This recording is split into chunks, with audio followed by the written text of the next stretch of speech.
le passé, notamment la révolution qu'a lancée, ou si vous voulez, ou le soulèvement, là on peut le dire soulèvement ou révolution qu'a lancé en fait Tikwi à Tchada. On peut considérer que depuis au moins 2016, 2017, tout ce que le peuple togolais a vécu, si on regarde bien, développer des thèmes qui sont la révolte, la révolution et la mobilisation. Et je pense que ce thème tombe bien à pic à la veille des manifestations lancées par le M66 au Togo. Donc, grand merci, et mon cher Cyril. Et sans plus tarder,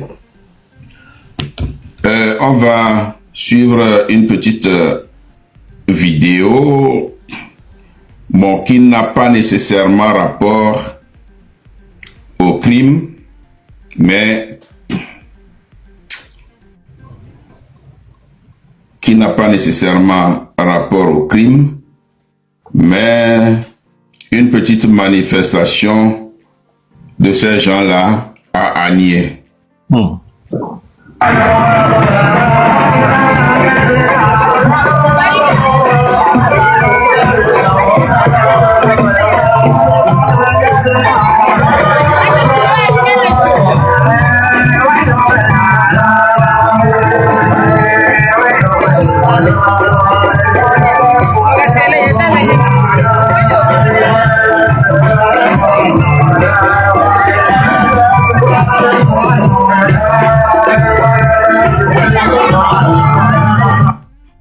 C'est juste pour vous montrer que malgré le sale boulot que fait le régime fort, il y a des gens qui sont derrière, qui sont avec ce parti, mais pas par conviction, mais par gain facile, parce que ils reçoivent enfin des miettes, 2000 francs, et pour les grands c'est peut-être 5000 francs, et ça là, ça se passe à Agnier. Hier, c'est la campagne de Unir à Agnier, alors qu'on sait que dans toutes les villes du Togo, Agnier est l'un des fiefs du PNP, du Parti national panafricain. Mais on dit bien, quand le chat n'est pas là, les souris dansent.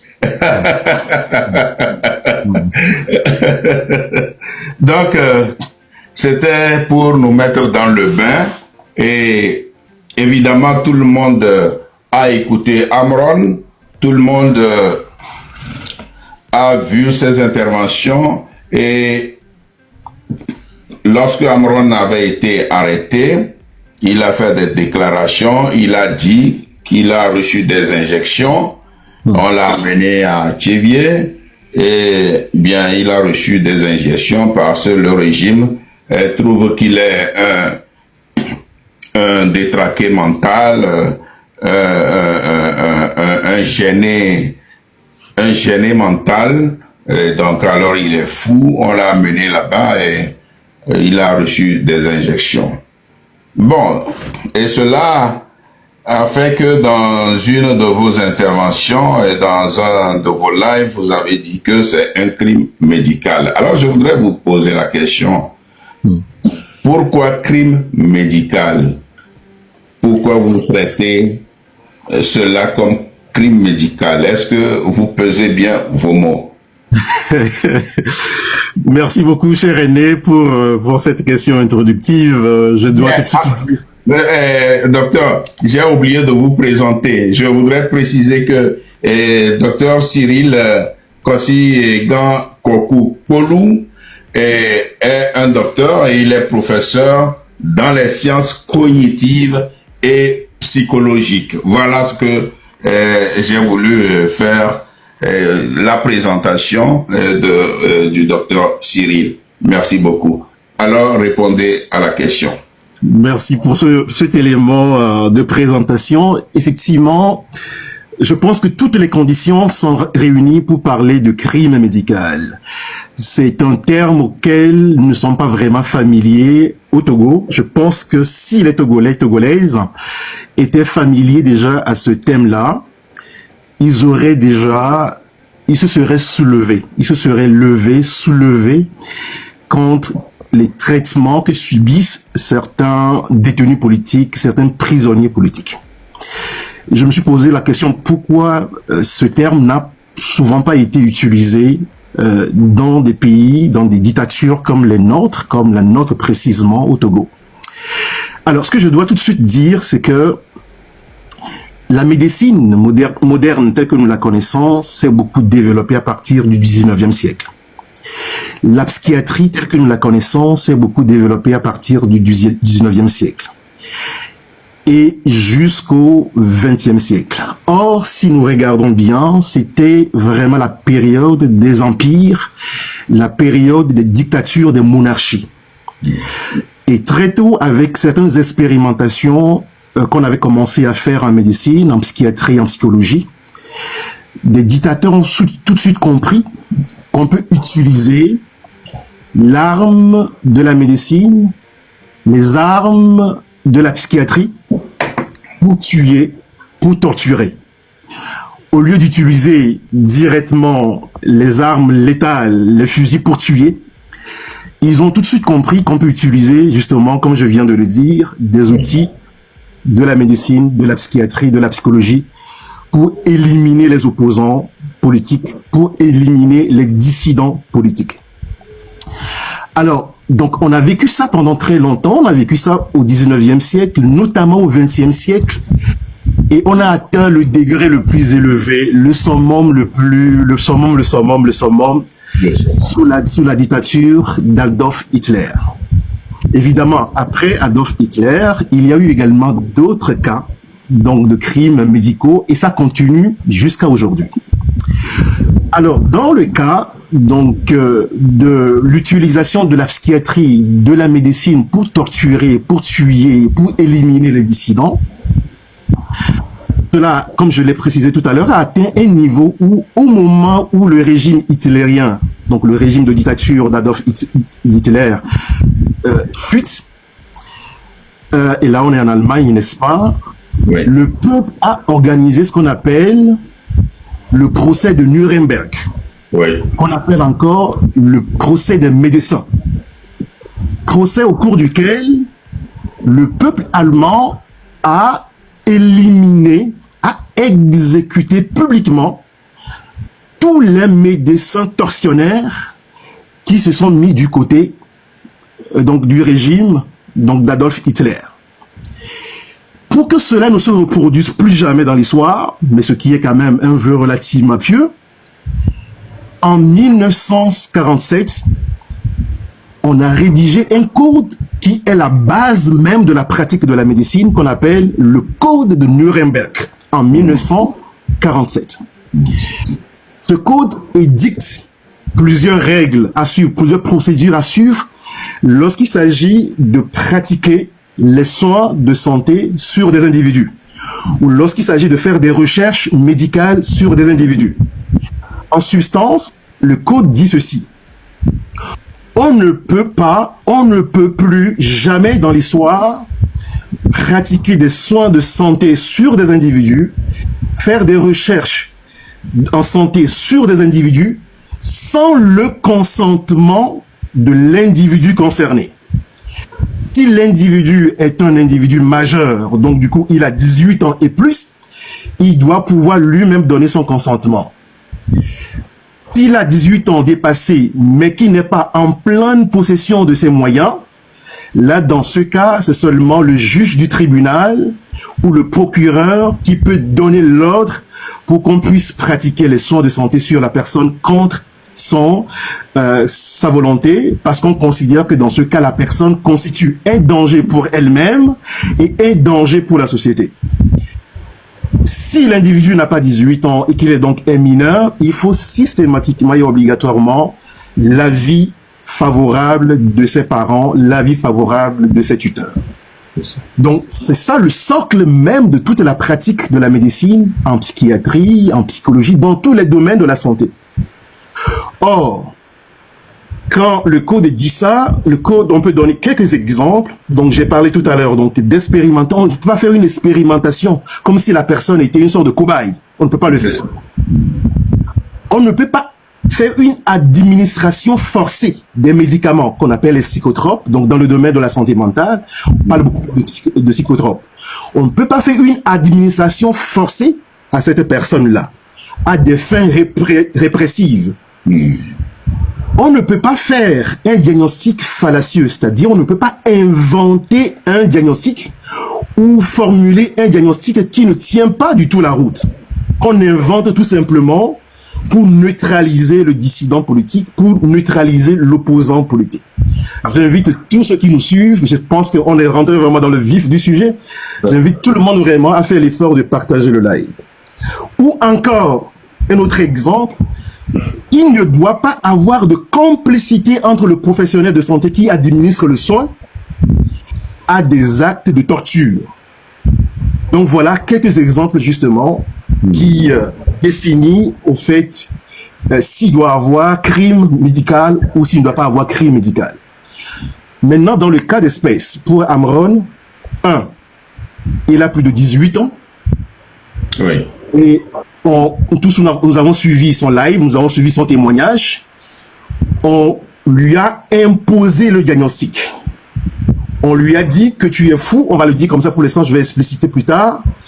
Il dit qu'il n'est pas fou. On dit qu'il est déprimé, qu'il a de la dépression, il dit que je suis bien portant. Et le médecin a tout fait pour imposer au fait un diagnostic à Amron contre son gré, première chose. Pour l'interner, on n'a pas demandé, donc du coup c'est contre sa volonté également, et on n'a pas du tout justement prévenu même ses parents, personne. Et ce qu'on a compris justement donc à travers son témoignage, le procureur n'avait même pas donné un avis à ce moment-là. Oui. Dans le cas où on considérerait que par exemple Amron n'est pas en possession de ses moyens. Mais là, dans les deux cas, finalement, le procureur n'a pas donné son avis. Maintenant, pour la suite, justement, on va ramener tout ce qu'on vient de dire à deux niveaux. Donc, au niveau du diagnostic et puis au niveau donc du traitement. Maintenant, d'abord au niveau du diagnostic. C'est vraiment très curieux ce qui s'est passé. Je signale que je connais le professeur Dr Saliou Salifou. Je vais rien dire ici justement pour m'attaquer à sa vie personnelle. Le combat que je mène dans le cas pour Amron, ou ce que je défends, c'est sur le plan scientifique, sur le plan intellectuel, sur le plan des connaissances scientifiques. Donc je ne m'attaquerai pas vraiment, tout au moins ici, je ne ferai pas ça. Maintenant, quand on recoupe les informations, il y a eu 3 diagnostics différents. 1. On a dit qu'il a la démence. En d'autres termes, c'est ce qu'on disait avant, la folie. La folie. 2. On dit qu'il a une défaillance mentale. Un terme qui se rapproche un peu de ce qu'on appelle le déficit mental, c'est-à-dire un retardé mental, quelqu'un qui n'a pas un QI, un quotient intellectuel élevé. Donc du coup, il est vraiment très retardé. Il y a un 3e terme justement qu'on a utilisé, qui est la dépression sévère. Sur ces 3 diagnostics, tout est faux. Je considère que tout est faux. 1. Depuis 2013, on ne parle plus dans le domaine de la médecine psychiatrique. On ne parle plus dans le domaine de la psychologie. On ne parle plus de démence. Depuis 2013 au moins, on ne parle plus de ça. Depuis 2013 aussi, on ne parle plus de défaillance mentale. Ces termes ont été remplacés par autre chose. Premier niveau. Deuxième niveau, dépression sévère, on peut comprendre. Mais là encore, il y a un problème. Le problème, c'est que c'est comme un médecin, un oncologue, donc un médecin qui traite le cancer, qui vous dit, je vous diagnostique le cancer, et il vous dit, vous m'excusez, je ne vais pas appeler votre prénom, je ne vais pas, monsieur Lawson. Je vous ai diagnostiqué le cancer au stade 3. C'est pas un diagnostic. Mais si M. Lawson est un peu éveillé, M. Lawson va lui dire, mais monsieur le docteur, mais cancer au stade 3, mais c'est quel type de cancer, j'ai? Tout à fait, tout à fait. Tout à fait. Donc, quand on dit dépression sévère, ça ne veut rien dire en tant que tel. C'est juste une qualification du degré de quelque chose.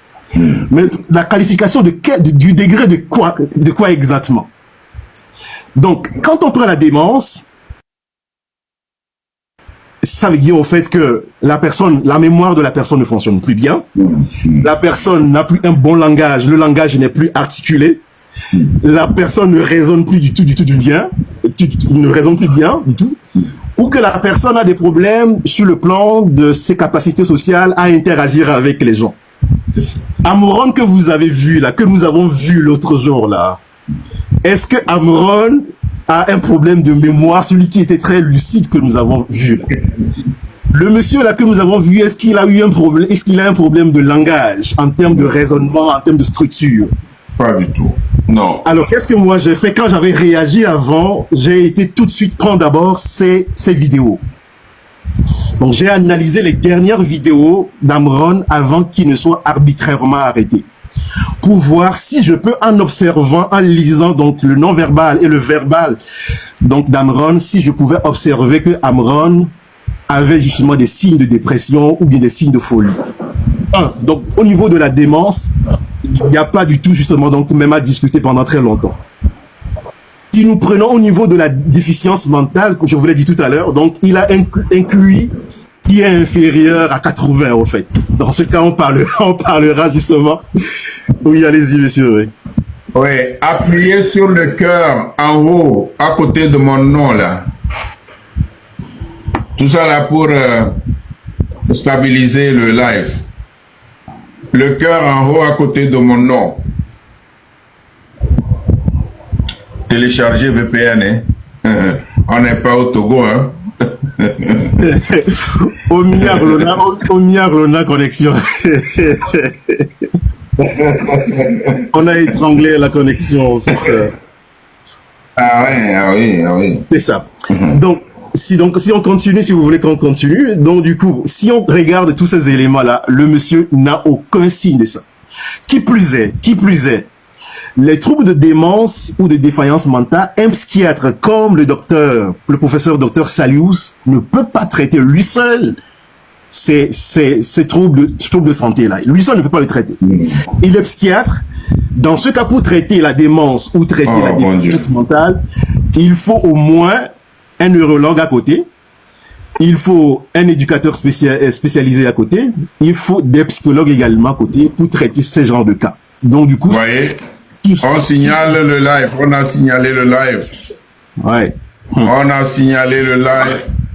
Tapotez, écrivez good live, ça risque de couper. Ah, vraiment, ces gens-là.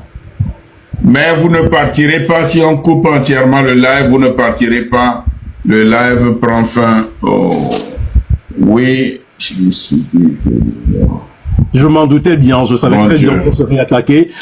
S'il vous plaît, agissez, justement. C'est que partagez, soutenez. Agissez, s'il vous plaît. Soutenez le live.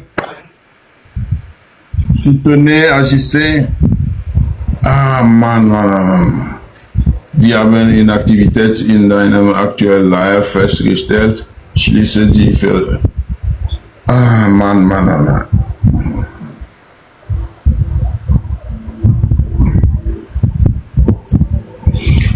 Oh, enfin. On est sauvé. On y va maintenant. C'est ça. On dit que dans mon live, il n'y a pas d'activité. Les gens n'interagissent pas. Écrivez dans les commentaires, good live, écrivez aussi que vous êtes d'accord avec nous, ce qu'on est en train de dire, envoyez des cœurs pour nous soutenir, et vous savez que c'est très important, ça motive s'il vous plaît, ça motive.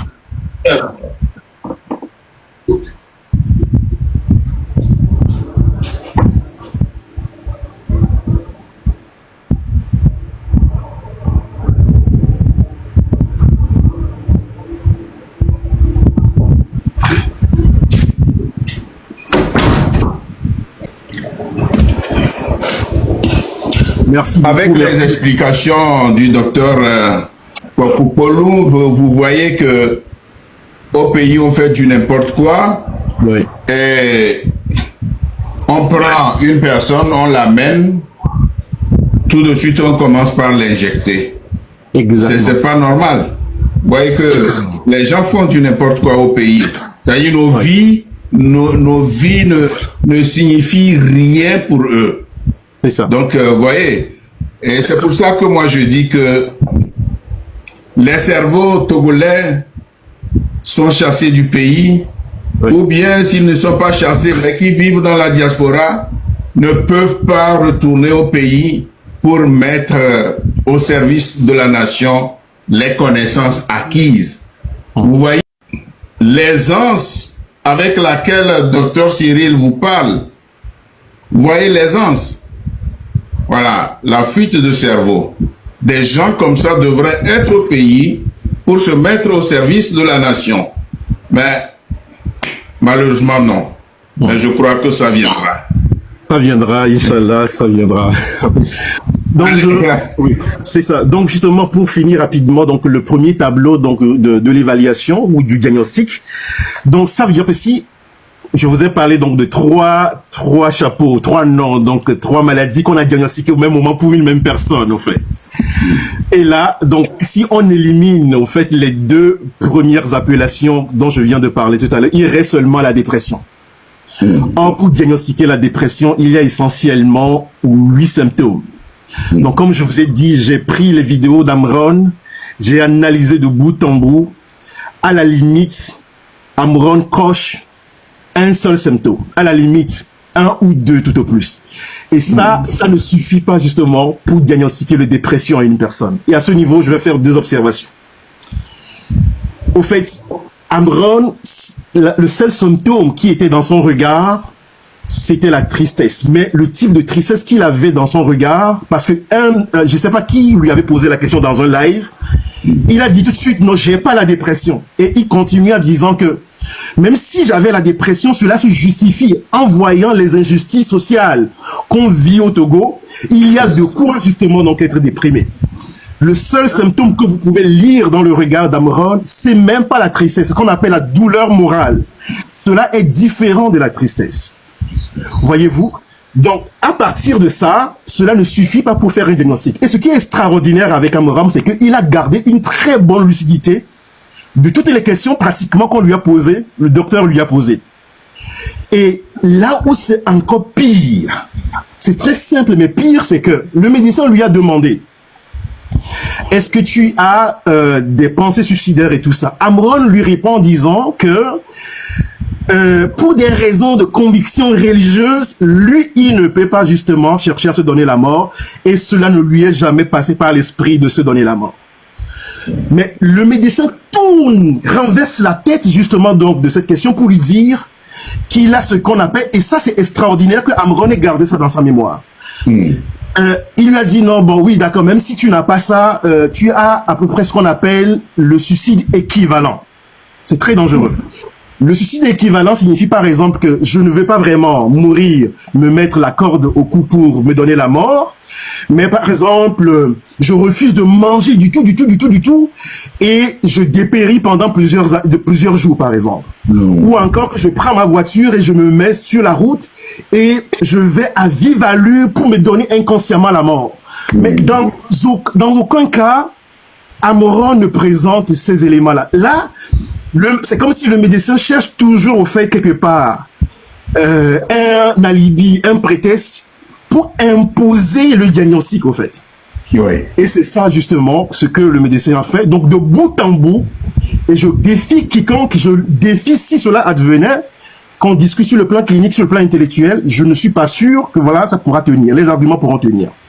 Évidemment, il a peut-être de me poser d'autres questions que je ne maîtrise pas. Mais sur ces éléments manifestes-là, on ne peut pas vraiment conclure que Amron présente la dépression. Or, aucune de ces cases n'est cochée, mais on commence maintenant, cher René, ce que vous avez dit, on commence le traitement. Et Amron a dit 2-3 choses qui sont très importantes. D'abord, il a dit que je ne sais pas ce qu'on a injecté dans mon corps. Ce qu'on ne peut jamais faire, ça je vous l'ai dit tout à l'heure, c'est que le malade, même si on suppose qu'il est malade, doit connaître justement donc sa maladie et doit connaître les produits qu'on injecte dans son corps. Amron dit qu'il ne connaît pas. 2. Amron dit quelque chose de très très très important. Il dit, l'expression qu'il a utilisée, c'est injection sur injection. Or, dans la pratique clinique médicale aujourd'hui, pour traiter la dépression, si c'est cela justement que le médecin cherchait à traiter, On n'a plus besoin de faire des injections à une personne qui a la dépression. Il y a seulement 3 cas exceptionnels dans lesquels on peut faire des injections. Le premier cas, c'est que la personne a une dépression mélangée avec une mélancolie, c'est-à-dire une tristesse tellement forte que la personne refuse de manger, comme je vous ai dit tout à l'heure. Dans ce cas, les perfusions qu'on fait à la personne, c'est pas pour traiter directement au fait la dépression. Les perfusions, dans ce cas, c'est pour hydrater la personne. C'est pour apporter des éléments nutritifs à la personne. Or, il me semble que Amron mangeait bien avant. Amron n'avait pas de problème de consommation de l'eau. Donc, du coup, je ne vois pas en quoi ça pouvait tenir. Deuxième chose, deuxième cas dans lequel on peut faire des injections, c'est seulement lorsque la personne présente ce qu'on appelle la dépression psychotique. C'est que les gens m'excusent, j'expliquerai toujours comme je le fais, chaque terme que j'utilise. C'est-à-dire que la personne a un type de dépression qui fait que la personne est agitée, au fait. On ne peut pas vraiment calmer la personne. Oui. Dans ce cas, on peut au fait aussi faire des perfusions, des injections, mais je ne pense pas que ce soit le cas d'Amron. Et le dernier cas, ce qu'on appelle le syndrome catatonique, c'est-à-dire que la personne refuse de parler du tout. On a des clients, on a des patients, des gens qui ont des problèmes de santé mentale, qui peuvent fermer la bouche comme ça. Tout ce que vous leur dites, ils ne vont rien dire pendant plusieurs jours, pendant plusieurs heures. Ils vont refuser de bouger même leur corps. Ils vont s'asseoir tout simplement dans un coin de la maison, de la chambre ou du salon et ils vont croiser comme ça les bras. Ils ne vont rien faire. Dans ces cas, dans ces 3 cas seulement, on peut faire des injections. Et pire, comble du pire, le 3e jour, Amron commence à perdre connaissance et il a dit, j'ai commencé à perdre le contact avec la réalité. Oui. Donc, quand je recoupe toutes ces informations, je vais aller chercher sur le plan criminologique, je vais aller chercher sur le plan de l'histoire, je vais aller chercher dans plusieurs sciences pour voir quels sont les types d'injections, quels sont les types de psychotropes qu'on peut injecter à Amron dans ce cas. Je ne suis pas intéressé de savoir si c'est Doliprane ou bien si c'est aspirine, c'est pas ça le problème, c'est pas le nom du produit au fait qui est important. Mais quels sont les molécules dans le produit qu'on a injecté à Amron pour que déjà à la 3e journée, Amron perde le contact avec la réalité. C'est un gros dossier justement que je vais ouvrir comme je l'ai annoncé sur ma page. Je vais prendre au moins 5 épisodes pour décortiquer vraiment ça, pour que le peuple togolais comprenne ce qu'on a fait à Amron. Pas seulement à Amron, on le fait également à d'autres détenus. Mais on ne le sait pas, on le fait à d'autres prisonniers politiques, on ne le sait pas, pour que le peuple togolais se lève, pour que la jeunesse togolaise se lève, comme Amron l'a dit, pour que jamais cela ne se produise au Togo. Et je tiens à dire ici, si Amron nous écoute, ou bien si les membres de sa famille, certains de ses proches nous écoutent, et je lui témoigne mes remerciements parce que dès qu'il est sorti de la prison, de Zébé, l'hôpital psychiatrique de Zébé, le 2e jour, il s'est connecté à ma page. Bon, je ne vais pas faire de spéculation, mais tant mieux, et j'apprécie énormément ce geste-là. Quand on parle de la torture, il n'y a pas que la torture psychologique, il n'y a pas que la torture physique. Il y a également la torture chimique, justement, qui fait partie donc d'un crime médical, et c'est ce que j'essayais tout à l'heure donc de vous démontrer pour la première partie, si vous voulez, donc de notre émission. Merci, docteur. Vous étiez soulevé contre la conférence organisée par Alain Foucault, qui d'ailleurs a été reportée sine die. Et ensuite, comme vous venez de le faire, vous avez traité ce qui a été administré à Amron comme crime médical. Mais alors, je voudrais savoir, on sent que vous êtes tellement motivé dans cette lutte pour la libération du Togo. Mais qui êtes-vous réellement et pourquoi vous êtes tellement motivé pour cette lutte aux côtés du peuple togolais? Merci beaucoup, cher Aîné. Je tiens, comme je vois une question dans le chat, ça me permet de dire quelque chose en une, deux phrases. Comme ce ne sont pas les médecins qui ont donné directement l'eau à boire à Amron, je n'inclus pas cet élément-là parce que je suis dans une démarche intellectuelle. Mon honneur est engagé. Je peux pas dire de n'importe quoi. Même si Amron a amené la bouteille d'eau jusqu'à l'hôpital psychiatrique de Zébé, donc c'est pas directement le personnel de la santé de l'hôpital psychiatrique de Zébé qui lui a remis donc cette bouteille d'eau-là. Donc je n'inclus pas cet élément-là dans les matériels que j'analyse pour démontrer ce que je suis en train de démontrer. Maintenant, pour répondre justement donc à vous, cher Aîné, de toutes les façons, le service de renseignement de ce régime-là, c'est déjà là où je me trouve.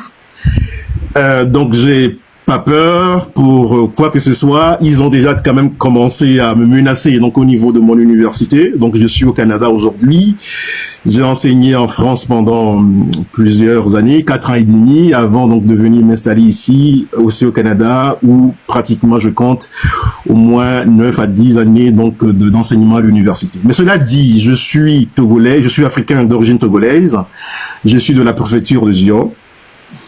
Et qu'est-ce qui me motive? Rapidement, 3 choses.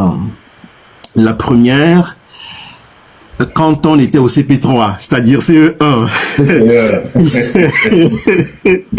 quand on avait commencé à recevoir les cours d'histoire et qu'on nous parlait au CP3 ou au CP4, donc du premier président Sylvanus Kwame Epiphany Olympio, je me suis toujours posé la question, pourquoi cette mort au fait?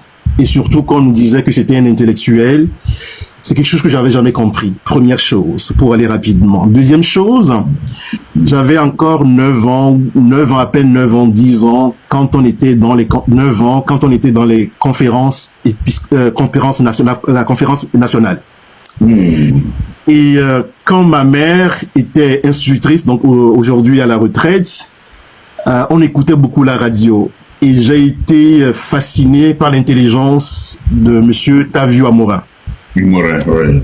Donc, nous, on attendait le cri, par exemple, la voix de Monseigneur Philippe Fanokopodro, paix à son âme. Ouais. De monsieur Agboyome, paix à son âme également. On attendait toute cette voix. Mais la voix de la voix de Tavio Amora m'avait beaucoup marqué. Ouais. À tel point que 1 an après, 2 ans, quand on nous a parlé de sa mort, je ne me suis pratiquement jamais remis de ça, alors que de près ou de loin, on ne partage pas le même sang biologique, mais sauf le sang patriotique aujourd'hui, le sang donc de notre cher patrie le Togo qui coule dans les veines de nous tous.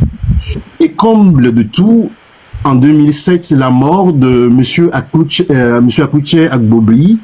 C'est ça, Agbobli, c'est ça exactement, cher Aîné. Atouche plutôt, Atouche, c'est ça, Atouche. Ils sont d'ailleurs des jumeaux, je pense. C'est quelque chose qui m'a profondément marqué. Donc, j'ai toujours gardé à l'esprit que le Togolais, c'est quelqu'un qui est très intelligent. J'ai toujours grandi avec cette condition. Et je pense que l'une des fiertés du peuple togolais que nous ne devons pas perdre, malgré que ce régime considère que la jeunesse togolaise n'est pas intelligente, considère que la jeunesse africaine de la sous-région ouest africaine n'est pas intelligente, c'est une fierté que nous devons garder. Et moi, j'ai toujours grandi avec cette fierté-là. Maintenant, quand on a lancé le projet de révision constitutionnelle, c'est là où j'ai commencé au fait à sortir de mon isolement, là où j'ai commencé à prendre la parole pour dire que les intellectuels ne permettent pas que ce projet de révision constitutionnelle passe. Et j'ai produit beaucoup de live, beaucoup de capsules vidéo et audio pour dénoncer publiquement cela parce que je considérais que c'est une insulte. On ne peut pas vraiment accepter une insulte à l'intelligence du peuple togolais. Donc, c'est comme ça que la rage, on va dire, la motivation a commencé à croître. Et quand Amron a été arrêté, tout de suite, j'ai compris qu'on était vraiment sur un terrain, donc comme je vous l'ai dit, donc de crime médical, Et je me suis dit, là, je dois mettre mes compétences, mes connaissances donc, au service donc, de mon pays. Et c'est comme ça que j'ai commencé à agir pour le simple fait aussi que lorsqu'un régime de dictature, un régime dictatorial, arrive à un niveau où il commence à utiliser la médecine, la psychiatrie pour tuer, torturer les dissidents, c'est que c'est un signe que le régime est sur le point de tomber. C'est un fait de l'histoire. Et tout de suite, j'ai compris que quelque chose est en train de se passer et que je pouvais mettre mes compétences donc au service donc de ma nation pour éclairer mes concitoyens togolais et togolais. Merci, docteur. Merci beaucoup pour ces éclaircissements. Bien, nous arrivons maintenant au vrai thème de notre live, révolte, soulèvement, révolution, manifestation. Bien, beaucoup parlent donc de lutte, de manifestation, de révolte, de soulèvement. Et certains parlent de révolution. Que vit exactement le peuple togolais et pourquoi il est si important de le nommer? Docteur. Apprendre, effectivement, oui, cher aîné Mokhtar Ali, déjà apprendre à bien nommer les choses, comme le dit je crois bien Albert Camus, ou plutôt Aimé Césaire, apprendre à bien nommer les choses, c'est déjà commencer à guérir à moitié. Et c'est très important. Ce matin, il y a même d'ailleurs quelques heures, au fait, je suis allé sur la toile, j'ai consulté des journaux, et je suis surpris de voir par exemple que le journal Le Monde en France parle de la grogne ou des grognes au Togo. Non, cette façon de faire, c'est une façon de disqualifier ce que le peuple togolais est en train de vivre. Donc, la révolte, c'est... je ne vais pas rester dans des définitions. La révolte, par exemple, c'est que le régime de dictature... Papotez, s'il vous plaît, et partagez le live. Partagez le live, s'il vous plaît. Partagez. Vous voyez que ça bug, là. Parfait. C'est ça. Alors, ou soit par exemple, prenons le cas de Haoté, par exemple. Si la population locale de Haoté se lève par exemple contre le gouvernement pour dire que nous n'avons pas d'eau potable dans notre pays parce que il y a une pollution d'eau et vraiment la ville est totalement insalubre, etc. On est dans une forme de révolte parce que la population revendique quelque chose de très structurel, quelque chose de très ponctuel, une amélioration de conditions de vie par exemple, ou de réparer par exemple un abus. Ou prenons le cas par exemple d'une ville du Togo ou d'un village du Togo où on a construit une nouvelle route, mais le virage n'est pas très bien fait par exemple, et qu'il y a souvent des accidents donc dans ce virage-là. Et que la population se met dehors, par exemple, pour dire non, cette route n'est pas très bien faite. Vous comprenez tout de suite qu'au fait que c'est un abus, une injustice, c'est quelque chose justement qu'on veut dénoncer pour qu'on puisse le réparer. Voyez-vous? Donc dans ce cas, on est dans une révolte. On peut parler de grogne aussi en quelque sorte. Maintenant, si nous prenons par exemple le soulèvement, nous savons que nous avons des problèmes au niveau donc de notre appareil judiciaire au Togo, donc des injustices. On ne rend pas le bon verdict, on arrête les gens de façon arbitraire, on ne les juge pas correctement, donc selon les procédures pénales, etc. Si la population se soulève par exemple contre ça, prenons le cas par exemple de la femme qui a été arrêtée, jetée en prison, donc avec son bébé de 4 mois par exemple. Si la population se soulève contre ça, que ça ne doit pas arriver, on est dans un soulèvement par exemple. Maintenant, ce qu'il faut savoir, c'est que dans une révolte, le mouvement n'est pas structuré. Dans un soulèvement, le mouvement est relativement structuré, tout au moins partiellement structuré. Mais quand on est dans une révolte, ce qu'il faut savoir, c'est que le but, pratiquement le but, c'est la chute d'un régime. C'est la libération du pays d'un régime sanguinaire, d'un régime qui brime, qui oppresse sa population, son peuple. Donc ça, c'est d'abord le but. Le but, justement, doit être celui-là. on veut faire chuter, on veut faire effondrer un régime dictatorial. Et c'est bien le cas au Togo. Mais maintenant, ensuite, on définit des méthodes, on définit des stratégies qui sont structurées. C'est une démarche, on structure la démarche. Donc, lorsque ces conditions sont rassemblées, on commence tout de suite, au fait, à penser que c'est une révolution. Ce qu'il faut préciser tout de suite ici, c'est que quand le mouvement a commencé, il y avait un mélange, un tout petit peu justement. Oui. Il y avait une partie de soulèvement et une partie, au fait, justement, qui vise la révolution. Donc, on pensait que tout de suite, lorsqu'on va se mettre dans les rues et commencer à revendiquer, à demander que le régime tombe, le régime pourra tomber. Là, ça c'est un soulèvement. Et ça, par exemple, le peuple burkinabé a déjà fait cette expérience. Ce qui a fait tomber, au fait, Blaise Compaoré, au départ, c'était pas systématiquement, au fait, une révolution. C'était un mouvement. Sauf que, généralement, ça se passe comme ça. Et le mouvement, maintenant, devient révolution dans le temps parce que il y a des gens éclairés qui se saisissent, justement, donc, de ce qui se passe pour définir et mieux définir les objectifs, définir les stratégies pour structurer le mouvement. À partir de ce moment-là, on est dans une révolution et je pense que ce qui a commencé avec les blogueurs, au départ, ressemblait beaucoup plus à un soulèvement, mais depuis quelques semaines déjà, depuis quelques jours déjà, on est rentré vraiment totalement dans une révolution. Et ce que je tiens surtout à soulever, c'est que le peuple togolais ne considère pas que c'est une révolution nouvelle, non. Moi, je considère que c'est une révolution qui s'inscrit dans la continuité du passé, notamment la révolution qu'a lancée, ou si vous voulez, ou le soulèvement, là on peut le dire soulèvement ou révolution qu'a lancé en fait Tikpi à Tchada. On peut considérer que depuis au moins 2016, 2017, tout ce que le peuple togolais a vécu, si on regarde bien la chose, on est dans une révolution. Et le signe aussi, un des signes qui ne trompe pas, c'est que une révolution qui réussit dans le temps, généralement, partagez, diffusez, soutenez-nous s'il vous plaît, une révolution qui réussit dans le temps, généralement, dure environ, disons en moyenne, 10 à 12 ans. Les soulèvements ou d'autres choses qui font souvent 2 ans ou 3 ans, généralement, ne réussissent pas. Mais les révolutions qui réussissent font généralement en moyenne 10 à 12 ans.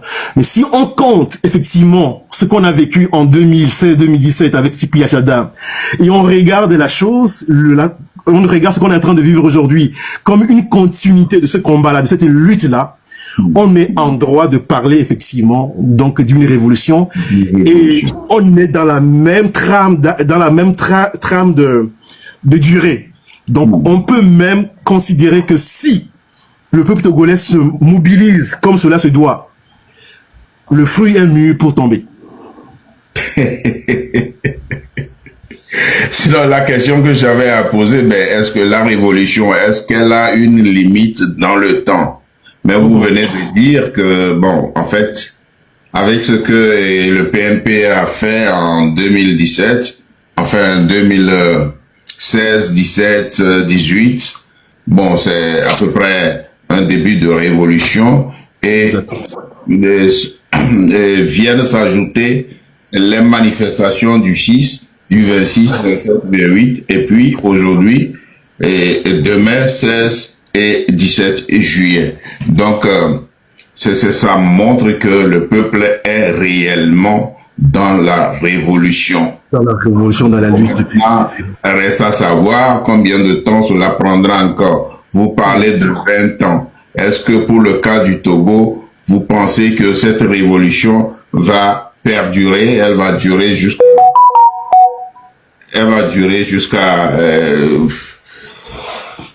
de quelles années avant que ça aboutisse chez nous? Effectivement, cher aîné, c'est une très très bonne question que vous avez soulevée. Non, je rectifie, je parlais de 10 ans, 10 à 12 ans au fait. Donc du coup, que le peuple togolais ne pense pas que ça va encore durer éternellement. Non, je ne pense pas. C'est pour ça justement que je finissais donc la réponse que je vous ai faite tout à l'heure en disant que le fruit est mûr. On ne sait pas tout simplement quand ça va tomber donc du fruitier. Ah, oui. Amron a dit quelque chose de très intéressant au début donc de son témoignage. Il disait que plus que jamais, le peuple togolais est proche donc de la reconquête de sa souveraineté. Voilà. C'est ça, pour moi, tous les signes justement donc sont rassemblés. Mais si vous dites ça, ça m'amène justement donc à vous parler ou à parler donc à nos internautes, à nos abonnés qui nous suivent, et je les encourage une fois encore à continuer à partager, à diffuser, à nous soutenir, à envoyer beaucoup de cœurs et beaucoup de likes également. Alors, globalement, on a 5 à 6 stades, 5 à 6 étapes au fait d'une révolution. Le problème est que, généralement, le peuple togolais s'est toujours heurté au 3e stade et n'a jamais réussi, au fait, à aller au 4e stade. Le premier stade, c'est très simple à constater. C'est ce qu'on appelle la crise latente ou bien une incubation. C'est-à-dire que dans le pays, il y a des tensions qui montent, il y a des indignations qui montent. Les gens dénoncent la vie chère, les gens dénoncent la façon dont ils sont gouvernés, etc., etc., etc. Donc, il y a des colères et dans ce sens, la lettre publiée par la conférence des évêques du Togo est un détonateur aussi. Parce que c'est une lettre qui résume bien la situation.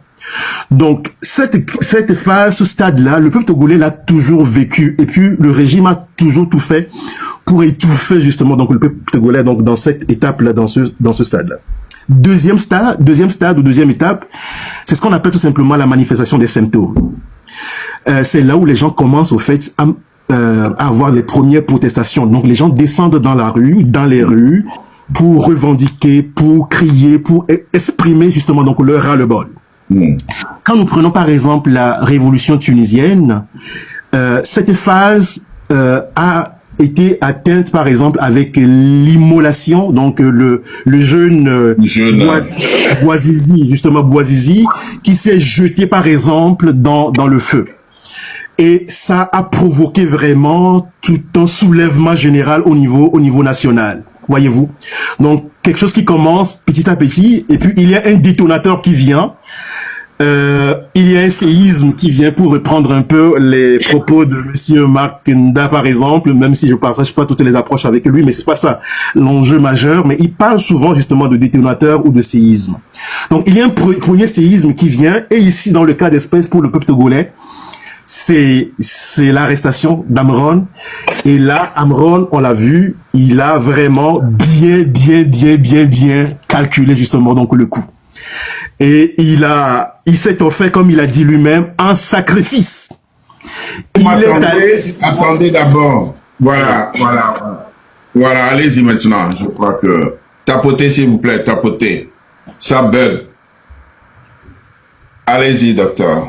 Oui, c'est ça. Donc je faisais le rapprochement donc entre l'immolation donc du jeune Bouazizi et ce que par exemple Amron a fait pour provoquer un choc. Il lui-même l'a dit, pour provoquer un électrochoc. Donc ça c'est le deuxième stade. Généralement le peuple togolais dépasse souvent ce stade-là. Souvent les choses se bloquent au niveau donc de la 3e étape ou du 3e stade qui est le stade des crises. C'est là où vraiment. Qu'est-ce qui ne va pas aujourd'hui?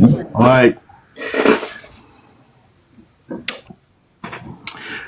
Soutenez, réagissez, interagissez.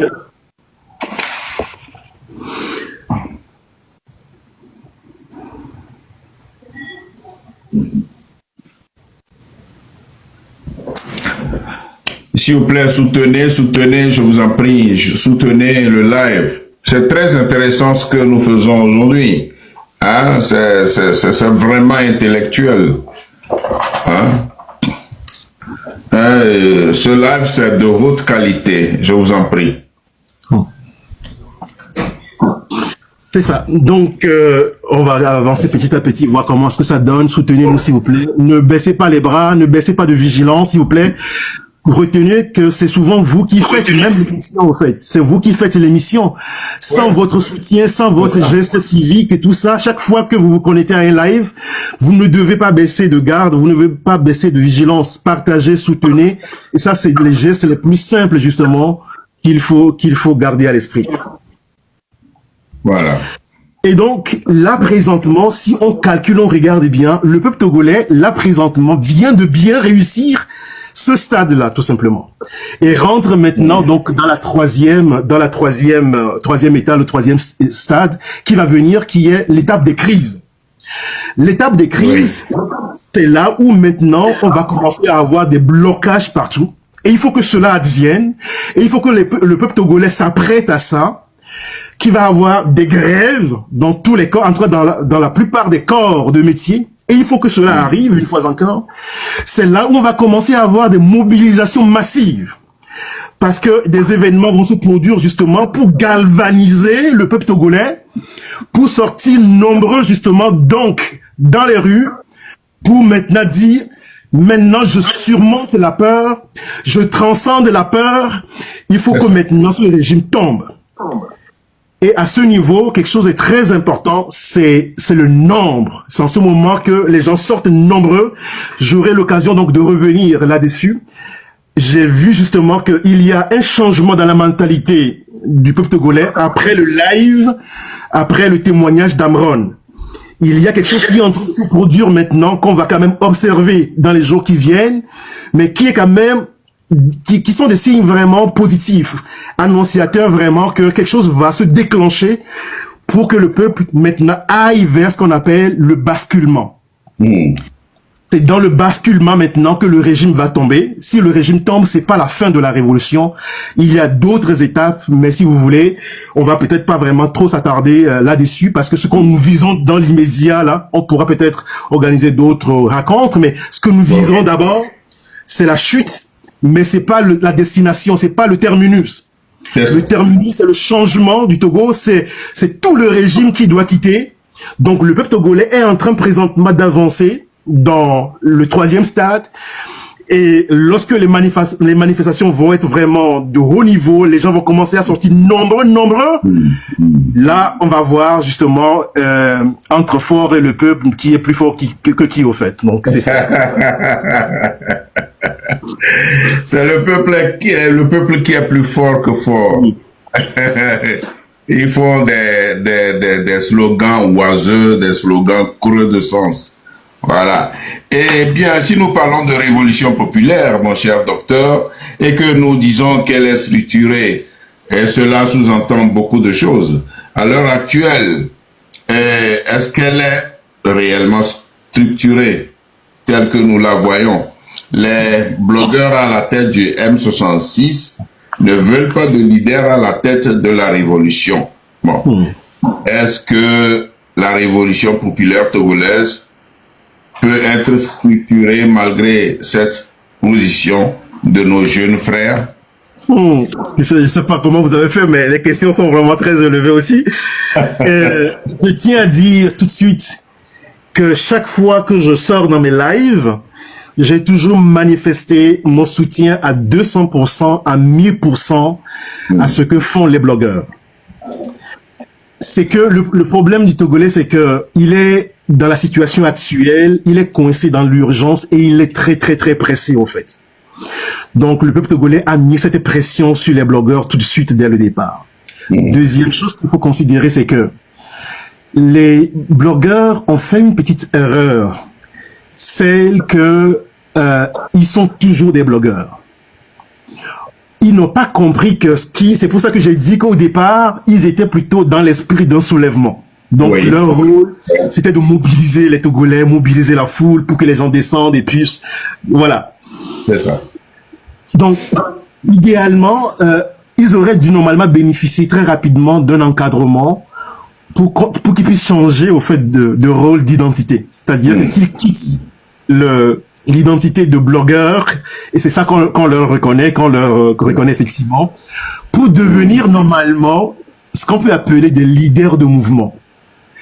Ils ont fait un problème au niveau conceptuel qui est que tout de suite ils ont dit que nous ne voulons pas de leader. Ce qu'ils doivent comprendre, c'est que effectivement, je comprends très bien leur stratégie, je vais expliquer ça à nos internautes tout à l'heure, c'est qu'ils ne veulent pas de leader politique. Parce qu'ils se sont basés sur le diagnostic selon lequel le peuple togolais a longtemps été trahi, sa lutte a été sabotée par des leaders politiques. Donc tout de suite, ne voulons pas de leader.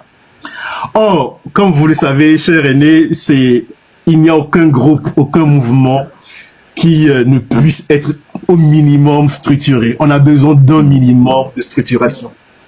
Mais les choses ont changé au cours de ces 10 derniers jours. et c'est tellement encourageant. Vous vous rappelez que je suis monté dans votre panel un jour et puis je faisais une observation en disant qu'il faut vraiment mettre en place ce que j'ai appelé un comité éthique. Et le même jour, vous avez dit que vous avez aussi attendu parler d'une commission de sages. Donc je pense que là, j'ai exactement... Et justement, mon cher docteur, ce comité de sages a été mis sur pied. Exactement. Et je crois que le comité de sages a déjà eu un travail, une séance de travail avec nos blogueurs.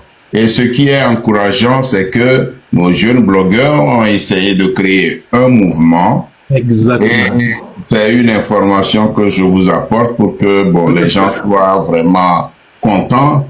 Et donc, le comité de sages a été mis sur pied et ce comité a eu un entretien avec les jeunes. Ils ont donné des conseils nécessaires pour qu'il y ait une cohésion dans la lutte, dans leurs actions, dans tout ce qu'ils font. Bien. Ensuite, je cherchais une photo pour vous montrer. Il y a actuellement des avocats qui sont de leur côté. Exactement. Et vous allez voir qu'il y a un avocat, Maître Iou, qui était au Niger pour rencontrer le président Tiani. Voilà, je voulais vous montrer la photo, je ne sais pas, je ne l'ai pas vraiment ici. Donc, c'est vous dire que tout se construit maintenant. Exactement. Et un avocat a été dépêché pour établir des textes pour le mouvement. Donc, c'est structuré maintenant. Exactement, c'est ça. Et il faut compter sur le M66. Exactement. Et je dis merci à tous ceux qui ont fait ce travail. Et le travail de cohésion, travail de fourmi pour que nos jeunes, que nous n'appellerons plus blogueurs, parce que ils sont sortis ils ont quitté cette étape-là pour devenir des jeunes sur lesquels repose l'espoir de toute une nation et qui se retrouvent dans un cadre qu'ils appellent Mouvement 66. C'était à peu près une parenthèse, docteur. Oui, cher René, c'était très très important parce que le jour-là, vous aviez aussi insisté donc sur cette proposition. Monsieur Ferdinand Ité l'avait aussi annoncé dans son live. Donc c'est d'ailleurs un signe vraiment encourageant, positif. Et quand moi je regarde ça, je me dis que je ne me suis pas trompé, je ne me tromperai pas dans le soutien qu'on doit vraiment leur apporter. Je tiens ici à souligner que vraiment le peuple togolais doit leur apporter tolérance, soutien vraiment parce que oui. C'est pas facile au début. C'est pas du tout facile, parce que comme vous l'aviez dit précédemment, c'est des jeunes. C'est des jeunes qui étaient des blogueurs, qui se clatchaient, qui faisaient rire, etc. Maintenant, ils ne sont plus à cette étape-là. Exactement. Donc, ils ont besoin de notre soutien. Ils ont besoin que nous ne leur jetions pas des pierres. Ils ont besoin du soutien de chacun de nous tous qui voulons la libération du Togo. Donc, voilà. Allez-y, docteur. Oui, cher René, vous avez effectivement apporté des éléments d'expérience. Ça montre à quel point justement vous êtes à l'écoute justement donc de ce qui se fait dans ce mouvement actuellement. Moi, je l'observe de loin. Moi, j'analyse au fait. Moi, je suis dans l'analyse des comportements. J'analyse les choses. Je vois que quand ils sortent, leur comportement change, leur langage change. On commence à voir qu'il y a une unicité dans le langage, des mots clés qui se partagent entre eux. Et pour moi, ça c'est vraiment du pain béni, c'est vraiment la cerise sur le gâteau et ça m'encourage moi personnellement à les éclairer, peut-être pas directement, mais ce qu'on est en train de faire déjà ici, c'est une façon de contribuer justement donc au soutien que nous devons apporter à ce mouvement. Voilà. Tout à fait. Il y a peut-être un élément peut-être aussi à ajouter, on ne m'a pas chargé de le dire, mais c'est qu'il y a aussi déjà des groupes de réflexion qui commencent aussi à naître ici et là. Et je suis honoré donc de faire partie donc d'un de ces groupes-là, donc où on commence à apporter des idées, à chercher des idées pour voilà faire avancer donc la révolution. Donc ce sont des signes vraiment très très très positifs. Bien, alors, nous évoluons. Dans une de vos déclarations le 23 juin dernier, vous avez dit que les dénonciations, les insultes, les émotions peuvent déclencher une révolte. Mais elles ne suffisent pas pour faire une révolution. Qu'est-ce que vous voulez dire par là? Ensuite, en suivant votre logique, je déduis que vous parliez de l'importance de structurer le mouvement, la révolution. Donc, je pense que nous sommes déjà arrivés là-bas. C'est ça. Peut-être juste un ou deux mots à ce niveau-là. C'est que tout au début, on est là à insulter, on est là à dire Fort Joe là, c'est quel motif. On est dans les dénonciations et je voulais tout de suite, au fait, donc dans ma sortie du 23 ou du 24 juin, dire que nos peuples togolais, c'est vrai, c'est bon, il faut être révolté, mais si c'est un soulèvement, oui, d'accord, donc restons à l'étape de la révolte. Mais si c'est vraiment une révolution qu'on est en train de mener, parce qu'on fait face à un régime qui a bientôt 60 ans, c'est l'espérance de vie en fait, donc d'un Togolais, d'une Togolaise. Donc si on fait face à un régime qui a vraiment des pentacules, qui a vraiment des racines très très très solides et qui est un des bastions de la France-Afrique, donc il faut quand même bien serrer la ceinture, il faut pas tout de suite se jeter comme ça donc dans la lutte, il faut éclairer la lutte par des réflexions, par une structuration, et tout ce que nous venons de dire, cher aîné, justement, contribue justement à soutenir ce que j'avais déjà annoncé, et donc du coup on ne peut que se réjouir que les choses avancent très bien dans ce sens-là.